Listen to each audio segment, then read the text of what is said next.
Hello everyone, खमागणी and welcome to the world of story. फिर से मैं आप लोगों के सामने एक नया रियल सुपरनैचुरल एक्सपीरियंस लेकर। इमेजिन करें कि आपकी एक गर्लफ्रेंड है, उससे पहले आपकी कोई गर्लफ्रेंड नहीं थी और उस गर्लफ्रेंड ने आपको अपने घर पर इनवाइट किया है उनसे और उनकी मदर से मिलने के लिए। क्या आप मना करेंगे? नहीं ना। लेकिन इस इंसिडेंट को सुनने के बाद शायद आप 10 बार सोचेंगे कि आप उससे मिलने जाओ या फिर नहीं।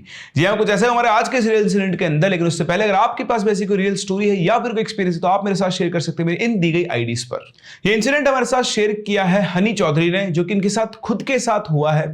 हनी बेसिकली रेसलिंग किया करते थे। उस टाइम की बात है जब ये रेसलिंग के अंदर अपना करियर बनाना चाहते थे। कुश्ती का इन्हें बहुत शौक था और वही इनका मेन स्ट्रीम करियर होने वाला था। उसके लिए दिल्ली के एक अखाड़े में प्रैक्टिस किया करते थे। जो स्टेडियम था उसी के पास में इन्होंने रूम लिया हुआ था और इनके साथ इनके दो और दोस्त, जिनका नाम था विक्रम और प्रमोद। विक्रम को ये प्यार से विक्की बुलाया करते थे। तो विक्की और प्रमोद इनके दोस्त थे। उन तीनों के अंदर सबसे अच्छी जो बॉडी थी वो थी हनी की। विक्की और प्रमोद दोनों रिलेशन में थे, लेकिन हनी की कोई गर्लफ्रेंड नहीं थी और ना ही उसका इस चीज पर कोई फोकस था। उसका सिंगल फोकस था कुश्ती में करियर बनाने के लिए और वो इन सब पचड़ों के अंदर नहीं पड़ा करता था। एक दिन संडे की छुट्टी थी। हर संडे ये लोग एक पार्क के अंदर जाके घुमा करते थे, वो दोनों अपने फ्रेंड्स के साथ, और ये अकेले उनके साथ घुमा करता था। तो ये लोग संडे को वहां थे और ये एक पार्क की एक बेंच के ऊपर बैठकर अपने घर वालों से बात कर रहा था। तभी अचानक से लड़की उसके पास आती है और आकर उससे बोलती है, हेलो हनी, मेरा नाम सीमा है। हनी उसकी तरफ देखता है और वो सोचता है कि इसको मेरा नाम कैसे पता, मैंने इसको आज तक कभी नहीं देखा। तो उसने सोचा कि हो सकता है ये इसके जो फ्रेंड्स की गर्लफ्रेंड है उनकी फ्रेंड और उन्होंने इसके बारे में इसको बता दिया हो। तो उसने कहा, आप मेरा नाम कैसे जानते हैं? तो बोलते, वो सब बातें बाद में, लेकिन तुम हर संडे यहाँ पर आते हो ना, मैंने तुम्हें कई बार यहाँ पर नोटिस किया है। तो उसने बोला कि हाँ, मैं हर संडे यहाँ पर आता हूँ रिलैक्स करने के लिए। तो वो और कुछ बात करता है, इतने पास में एक गन्ने के जूस वाला जूस बना रहा था। तो जाके वहां से 2 गिलास गन्ने का जूस लेकर आ गई और हनी के पास ही उस बेंच के ऊपर बैठ गई। फिर वो उससे बात करने लगी, पूछती कि आप कहाँ से हो? तो बताता है कि मैं राजस्थान से हूँ और यहाँ पर कुश्ती की तैयारी कर रहा हूँ। तो बोलती है कि हाँ, और मैं, उसने पूछा कि आप कहाँ से? उसने बोला कि मैं तो यहाँ दिल्ली से ही हूँ और मैंने बहुत बार आपको नोटिस किया, आप हर संडे यहाँ पर आते हो। और इस तरह से इन दोनों के बीच बातचीत हुई। फिर उसके बाद ये इनकी पहली मुलाकात थी। इसके बाद हर संडे को ये पार्क के अंदर मिलने लगे और इन दोनों ने एक दूसरे का नंबर भी एक्सचेंज कर लिया था। नंबर एक्सचेंज करने के बाद सीमा रोजाना हनी से फोन पे बात किया करती थी और आप ये मान सकते हैं कि एक तरह से इनके रिलेशन शुरू हो गया था। अब जब हनी को लगने लगा कि यार कुछ ज्यादा ही हो रहा है, तो उसने धीरे धीरे करके उस लड़की से बात करना बंद करने की कोशिश की। वो दिन भर उसको फोन करती रहती है और जब भी उसका फोन उठाता है उसको बहुत तेज उससे गुस्सा होती है, डांटती होती है, तो मेरा फोन क्यों नहीं उठाता, मैं तुमको कब से फोन कर रही हूँ। तो वो समझाता है कि भाई मुझे अपने करियर के ऊपर फोकस करना है। तो बोलती है कि मैं कौन सा तुम्हारे करियर के बीच में आ रही हूँ, क्या तुम मुझसे थोड़ी देर बात नहीं कर सकते हो। बार बार कई बार उसको वो गिफ्ट भेज दिया करती। तो धीरे धीरे हनी को लगा कि अरे लड़की ना अच्छी है। तो ऐसे उसने एक दिन बातचीत में उससे पूछा कि तुम्हारे घर में कौन कौन है? उसने बताया कि मैं हूं और मेरी मम्मी है। तो बोलता, अच्छा तुम्हारी मम्मी क्या करती है? तो मेरी मम्मी डॉक्टर है। तो बोलता, अरे वाह बढ़िया। बोले, नहीं वैसे वाली डॉक्टर नहीं, मेरी मम्मी देसी इलाज करती है। तो आप जानते हैं पहलवान लोग, तो उन्होंने देसी इलाज करते तो बहुत ही बढ़िया है, कभी मुझे जरूरत पड़ी तो भी मैं भी इलाज करवा लूंगा। तो बोलती है हाँ हाँ, तुम्हें तो जब भी जरूरत पड़े तुम घर पे आ जाना और मम्मी बहुत अच्छा इलाज करती है। अब इस तरह से इसने भी उसके अंदर इंटरेस्ट दिखाना शुरू कर दिया। तो जैसे चीजें आगे बढ़ी, अब सीमा इसके लिए खाने की चीजें लेकर आती, कभी इसके लिए मिल्क शेक लेकर आती, कभी सब्जी लेकर आती। लेकिन एक चीज बहुत फिक्स थी, वो खाने की बाकी चीजें हर संडे को लाया करती थी अलग अलग। लेकिन सैटरडे को जब ये मिलते थे तो ये एक प्रसाद लाती थी, मिठाई। वो इसका फिक्स था, हर सैटरडे को वो लाकर इसको मिठाई खिलाती थी। बोलती थी कि हमारे मंदिर का प्रसाद है और ये बहुत अच्छा होता है तुम्हारे लिए बहुत अच्छा है, तुम्हें मतलब चीजों से बचाएगा भी, मतलब समझाते कि बहुत अच्छा प्रसाद है और तुम्हें हर बुरी चीज से बचा के रखेगा।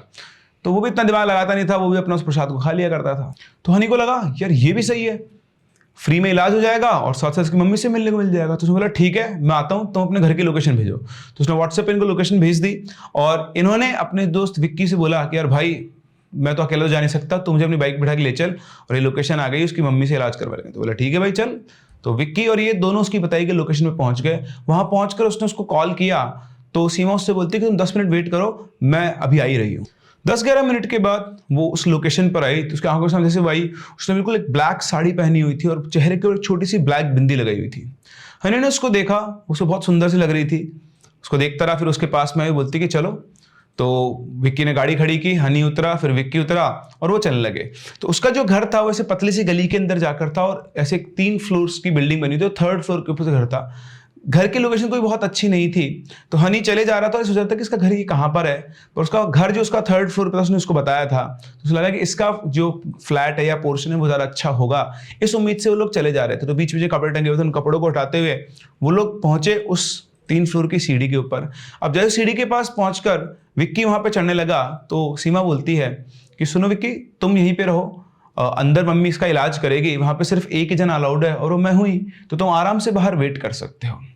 तो हनी ने विक्की को बोला ठीक है भाई, तू इंतजार कर ले, मैं मिलके भी आता हूँ और अपना इलाज भी करवा के आता हूँ। तो उसने बोला ठीक है भाई, कोई दिक्कत ही नहीं है। वो चला गया अपने दोस्त को छोड़कर, बोला मैं वहीं पर हूँ, तो आए जब बता देना। तो उसने बोला ठीक है, तेरे को बता दूंगा। तो दोनों घर में घुसे। अब जहां पर हनी उम्मीद कर रहा था कि इसका फ्लैट या पोर्शन अच्छा होगा, उसने अंदर घुसते उसको बस अगरबत्ती की महक दिख रही थी पूरे घर के अंदर। वो एक कमरे के अंदर गए, उस कमरे के अंदर उसकी मदर बैठी हुई थी। कमरे में बिल्कुल कम रोशनी थी, बिल्कुल हल्की सी, इतनी कि बस इंसान को देख पाए।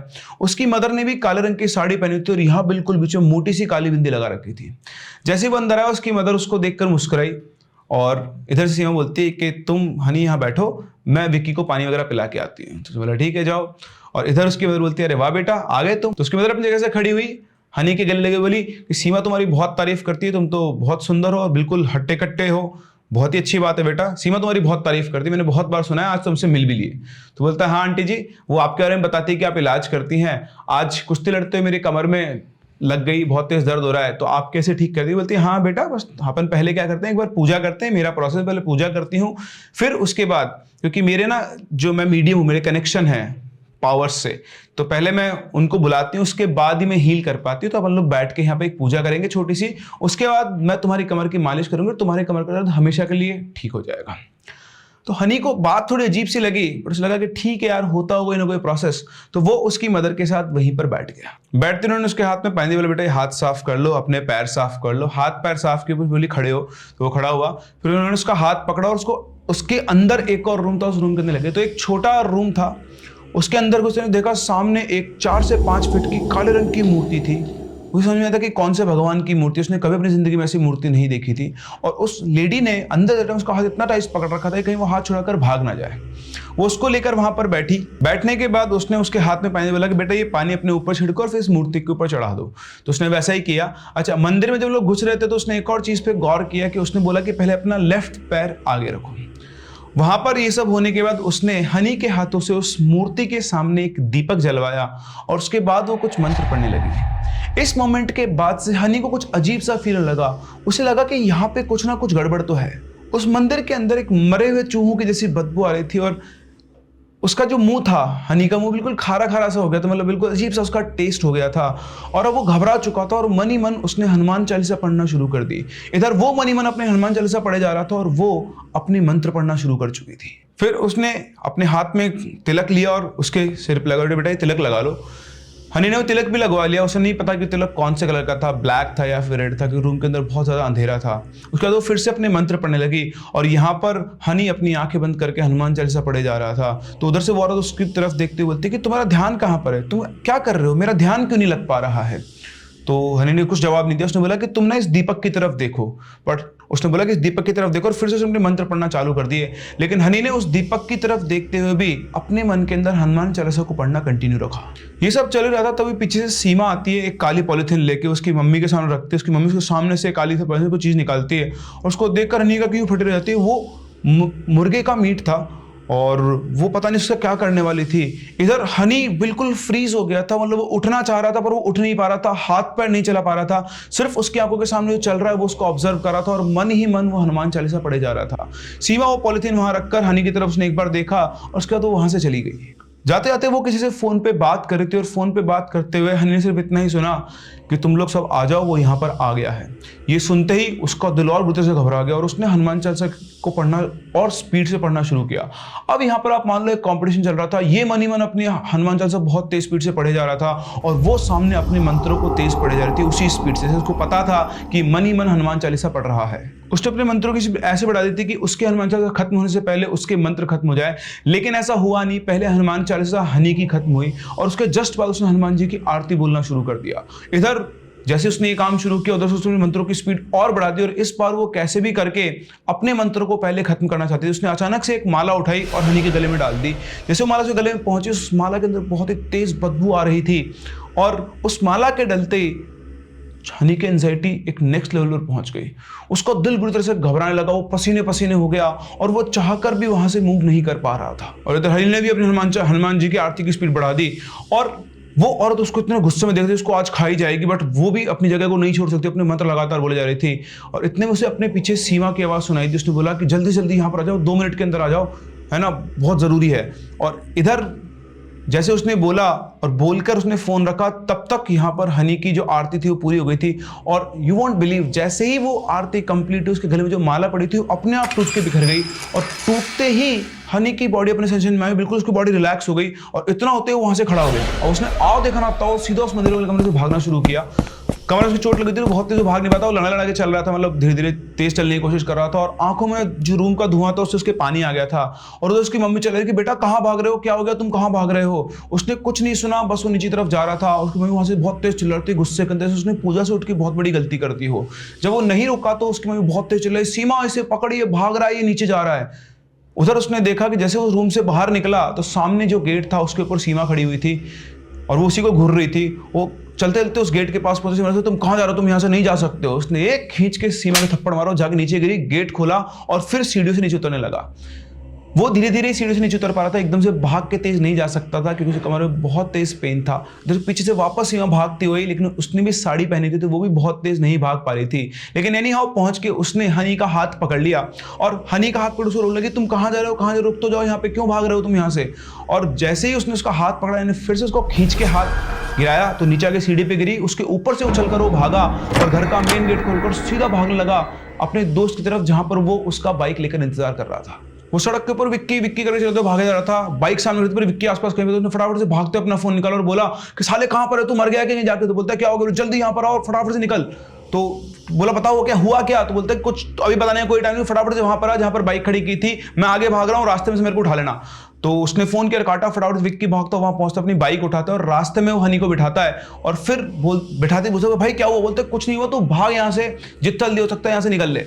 एक्चुअली हनी को लग रहा था कि जब वो वहां से भागा था उसके ऊपर से कूद करके, तो वो कुछ लोगों को फोन करके बुला रही थी। उसे लग रहा था कि कहीं उसने बहुत सारे लोग बुला लिए, 1-2-3 लोग होते तो दोनों मिलकर हैंडल कर लेते, लेकिन अगर 8-10 लोग हुए तो सिचुएशन बिगड़ सकती है। इसलिए उसने बोला कि तू तो बस यहाँ से भाग, आगे कहीं रुक कर मैं तेरे को बताऊंगा। तो ये चले, रास्ते में इनको एक हनुमान जी का मंदिर दिखाई दिया, वहां पर रुकते ही ये सीधा हनुमान जी के मंदिर में भागा।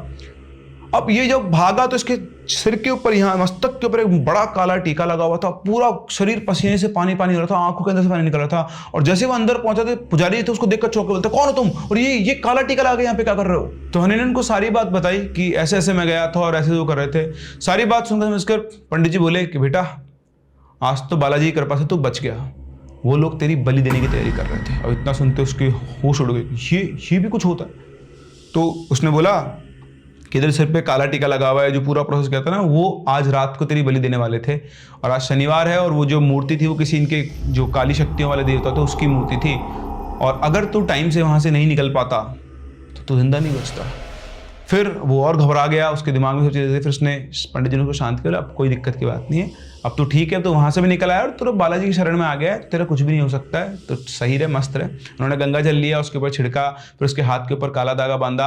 आधे पौन घंटे तक वो वहीं बैठा रहा, उसको शांत करवा। उसके बाद उसके दोस्त को बोला कि अब तुम इसको अपने घर ले जाओ। उसके बाद पंडित जी ने उसे एक प्रसाद खिलाया, प्रसाद खाते ही उसका मुंह बिल्कुल मीठा हो गया, जो खारापन उसका वहाँ पे आया था वो अभी तक भी नहीं गया था। इसके बाद वो घर पहुंचा, घर पहुंचने के बाद उसने सबसे पहले सीमा का नंबर ब्लॉक किया, डिलीट किया। उसने जो भी गिफ्ट दिए थे वो सब घर से बाहर फेंके। फिर इतने में विक्की ने प्रमोद को फोन कर दिया। प्रमोद वहां पर आया तो प्रमोद ने उससे पूछा साले तू गया क्या था करने वहां पे। तो बोलता है कि यार बोलती रही उसकी माँ इलाज करती है, मैं तो अपना इलाज कराने गया था। तो बोलता है कि ऐसे चक्करों मत पड़ा कर, आज तेरा पूरा इलाज होता है। बोलता है यार मुझे क्या पता था। फिर प्रमोद ने इसके घर पे फोन करके इसकी मम्मी को सारी बात बताई। अगले दिन ही हनी को इनके घर पे भेज दिया गया। वहाँ पहुँचे, इनकी मम्मी से बात हुई, इनकी मम्मी ने सारा देखा तो वो भी रोने लग गई, सिर्फ सपन के क्या क्या हुआ उनके साथ। फिर उसका वहाँ पर थोड़ा बहुत इलाज करवाया गया। उसके बाद इनका जयपुर के एसएमएस हॉस्पिटल में इलाज करवाया गया। तो इनको स्लिप डिस्क का इशू था जिसकी वजह से इनकी कमर में दर्द था। तो खैर इस इंसिडेंट के बाद इन्होंने रेसलिंग तो छोड़ दी क्योंकि वो चोट से कभी उभर नहीं पाए। आज हनी है जो यूके में रहते हैं और अच्छी खासा अपना कुछ उन्होंने काम सेटअप किया, अच्छी खासी वो अर्निंग कर रहे हैं। और हनी का उनकी तरफ से आप सभी लोगों के लिए मैसेज है कि बुलाती है मगर जाने का नहीं। जी हाँ, अनजान लोगों के साथ जब आपका रिश्ता कनेक्ट होता है तो बहुत जल्दी आपको उनके ऊपर विश्वास नहीं कर लेना चाहिए। मैं यहाँ पे आप लोगों को एक और चीज बताना चाहता हूं। आप लोगों ने वशीकरण का नाम सुना होगा। वशीकरण का सबसे बड़ा टूल होता है मिठाई। अगर कोई आपको लगातार बार बार मिठाई खिला रहा है, गिफ्ट कर रहा है, वो आपके घर का मेंबर नहीं है, वो कोई बाहर का है और वो आपके टुवर्ड्स अफेक्शन दिखा रहा है, लेकिन हर बार वो अगर आपको मिठाइयां ही खिला रहा है सिर्फ, तो सावधान रहें, सतर्क रहें, वो आपको अपने वश में करने की कोशिश भी कर सकता है। जैसा इनके साथ हुआ वैसा किसी और के साथ भी हो सकता है। ये काले जादू के महारथी हैं, ये अपना शिकार ढूंढते रहते हैं और ये किसी भी फॉर्म में आपके सामने आ सकते हैं। इनका सबसे इजी और सॉफ्ट टारगेट होता है अनमैरिड बॉयज। कोई भी इनमें से जो, जैसे आज ये सीमा थी, ऐसी लड़कियां किसी को भी ट्रैप करके आसानी से इन शक्तियों को पाने के लिए किसी भी हद तक गुजर सकती है। तो अगर आपके सामने ऐसी कोई सिचुएशन क्रिएट हो कि आपकी एक नई नई फ्रेंड आपको अपने घर पे बुलाए, तो क्या आप वहां पर जाएंगे?